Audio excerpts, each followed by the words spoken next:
ഇന്ന് ഓൾറെഡി എഴുന്നേറ്റപ്പോൾ കുറച്ച് ലേറ്റ് ആയി പോയിട്ടുണ്ടായിരുന്നു. രാവിലെ വിശന്ന് പണ്ടാരം അടങ്ങിയിട്ട് വയ്യ. കാപ്പിക്കാണ് ഇട്ടേക്കുന്ന ഉണക്ക കപ്പയും കൂടെ ഉണ്ടാക്കാൻ. അപ്പം അതൊക്കെ ഉണ്ടാക്കി വരുമ്പോൾ കുറേ നേരമാകും. അപ്പം അതിന് മുന്നേ ചായയൊക്കെ കുടിച്ചിട്ട് പിന്നെ നേരെ കിച്ചണിലോട്ട് പോയേ. ഉണക്കപ്പ കുറച്ച് കുക്കറിൽ ഞാൻ തലേ ദിവസമേ കുറച്ച് കൂടുതലായിരുന്നേ, അളവറിയാതെ ഇട്ട് വെച്ചിരുന്നു. അപ്പം അതെല്ലാം രാവിലെ ഒന്ന് കഴുകി പെറുക്കി ഒടിച്ചെടുത്ത് കുക്കറിലിട്ട് നേരെ അടുപ്പേ വെച്ചേ. കുക്കറിലാകുമ്പോൾ ഒരു 8-10 വിസിലടിക്കുമ്പോഴത്തേനും അത്യാവശ്യം സാധനം നന്നായിട്ട് വെന്ത് കിട്ടുമല്ലോ.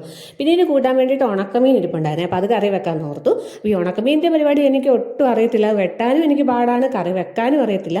പിന്നെ ഒരു വിധത്തിൽ വെട്ടിക്കൂട്ടി എടുത്ത് ക്ലീൻ ആക്കി സിസറും എല്ലാം ഒന്ന് കഴുകി എടുത്തിട്ട് പിന്നെ കൈയോടെ ആ സിങ്ക് എല്ലാം ഒന്ന് കഴുകിയിട്ട് ഒരു ശകലം കിടന്ന ഉണക്കമീനല്ലേ, പിന്നെ ഭയങ്കര സ്മെല്ലായിരിക്കും, അടുത്തോട്ട് പോകണ്ടായിരിക്കും. അങ്ങനെ അതെല്ലാം കഴുകി എടുത്ത് വന്നപ്പോഴേ കറി വെക്കുന്ന രീതി അറിയത്തില്ല. പിന്നെ നേരെ അമ്മയെ വിളിച്ച് എങ്ങനെയാണെന്ന് ചോദിക്കുക. അപ്പം അമ്മയാണെങ്കിൽ അമ്പലത്തിലെങ്ങാണ്ട് നിൽക്കുമായിരുന്നേ.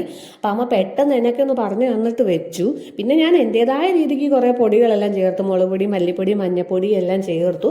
പക്ഷേ അത്രയൊന്നും വേണ്ടായിരുന്നു തോന്നുന്നു കേട്ടോ, മസാലയൊക്കെ ഇച്ചിട്ട് കൂടിപ്പോയിട്ടുണ്ടായിരുന്നു. പിന്നെ അമ്മ പറയാതെ കുറച്ച് വെളുത്തുള്ളിയും കൂടെ ചേർത്ത്, എന്നെ സാധനം തോരനാണെങ്കിലും കറിയാണെങ്കിലും എനിക്ക് വെളുത്തുള്ളിയുടെ ഫ്ലേവർ ഭയങ്കര ഇഷ്ടം. അപ്പം ഞാൻ കുറേ വെളുത്തുള്ളിയും കൂടെ ചേർത്ത് അതെല്ലാം കൂടി നല്ല പേസ്റ്റ് ആക്കി അരച്ച് ഇനിയിപ്പോൾ ഒരു ചട്ടിക്കകത്തോട്ട് കുറച്ച് കുടംപുളിയും പിന്നെ കുഞ്ഞുള്ളി അരിഞ്ഞതും പച്ചമുളകും അരപ്പും കൂടെ ചേർത്ത് പിന്നെ മീനും കൂടെ ചേർത്ത് നന്നായിട്ടൊന്ന് തിളപ്പിച്ചെടുക്കണേ. അപ്പോൾ ഈ ചട്ടിയുടെ ഒന്നും ഒരു ആവശ്യമില്ലായിരുന്നു, ചട്ടി വലിയ ചട്ടിയായിരുന്നു. പിന്നെ കയ്യിലുണ്ടായിരുന്നതുകൊണ്ട് ചട്ടി തന്നെ അങ്ങ് വെച്ച്. പച്ചമീനല്ലല്ലോ, ഉണക്കമീൻ ഒരു മീനാണല്ലോ, അപ്പോൾ പിന്നെ ചട്ടി തന്നെ അങ്ങ് വെച്ച്. പിന്നെ നേരെ കപ്പയ്ക്കുള്ള അരപ്പെല്ലാം റെഡിയാക്കി സാധാരണ പോലെ തേങ്ങ, കൊച്ചുള്ളി, പച്ചമുളക്, മഞ്ഞപ്പൊടി എല്ലാം കൂടെ ചേർത്ത് അരച്ച് അത് അവിടെയും വെച്ചിട്ടുണ്ട്. അപ്പം മീൻകറി നേണ്ടപ്പോഴത്തേനും അത്യാവശ്യമായിട്ടുണ്ട്.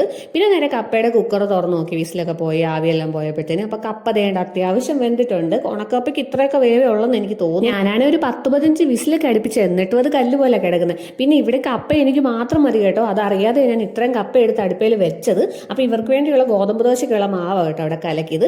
പിന്നെ നേരെ തേണ്ട നമ്മുടെ കപ്പേനെ തവി വെച്ച് നല്ലപോലെ മർദ്ദിച്ചെടുത്തു കേട്ടോ, നല്ലപോലെ കുഴച്ചങ്ങ് എടുത്തു.